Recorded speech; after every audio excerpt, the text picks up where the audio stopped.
Nous voici donc pour cette deuxième vidéo avec la cornaline.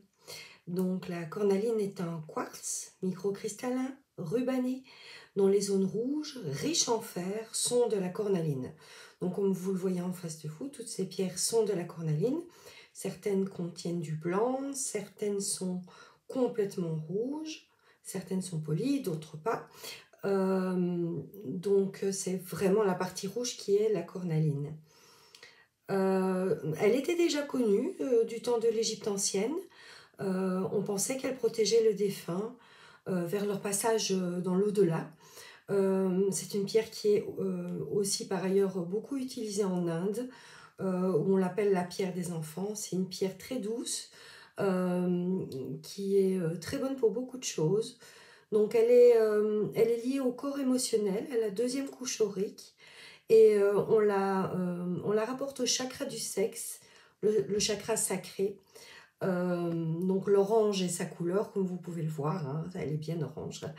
Dans les effets physiques, on l'utilise en cas de problèmes d'infertilité, de douleurs menstruelles, de détoxification aussi, parce qu'elle purifie le foie.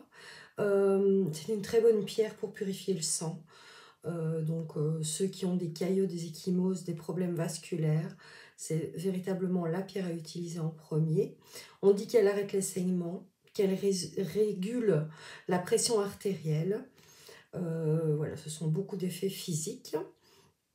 On pense aussi qu'elle réduit le cholestérol, travaille sur les problèmes intestinaux, l'estomac, l'intestin, tout ça. Aussi, elle a un effet sur l'arthrose et les jambes lourdes, et intervient en cas d'hyper et d'hypotension, donc vraiment les troubles de circulation du sang.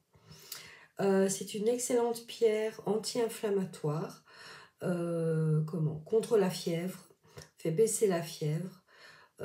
Pour la prostate aussi, les ovaires, les testicules, les organes reproducteurs, puisqu'elle est située et rapportée au chakra du sexe. Voilà, aussi des effets plus émotionnels, plus éthériques. Elle stimule la créativité, la fertilité, c'est un petit peu la même chose, hein.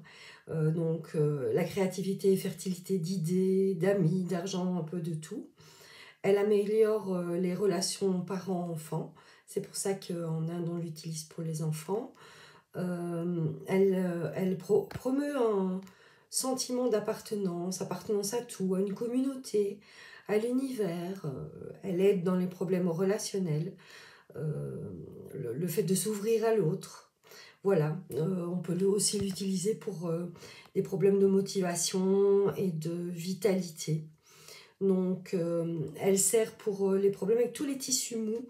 Donc, par exemple, les gencives, quand on a enlevé une dent, on peut l'utiliser dans ce cas-là. Voilà. Moi, je trouve que c'est une très jolie pierre qu'on peut retrouver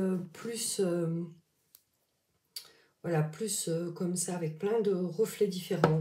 Ou alors, en voici, c'est plus rare, une qui n'est pas polie, qui est moins transparente, qui reste plus brute.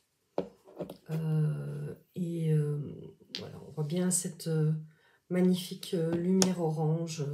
C'est une pierre que je vous conseille, qui vous apportera beaucoup de bienfaits. Voilà, à la prochaine fois.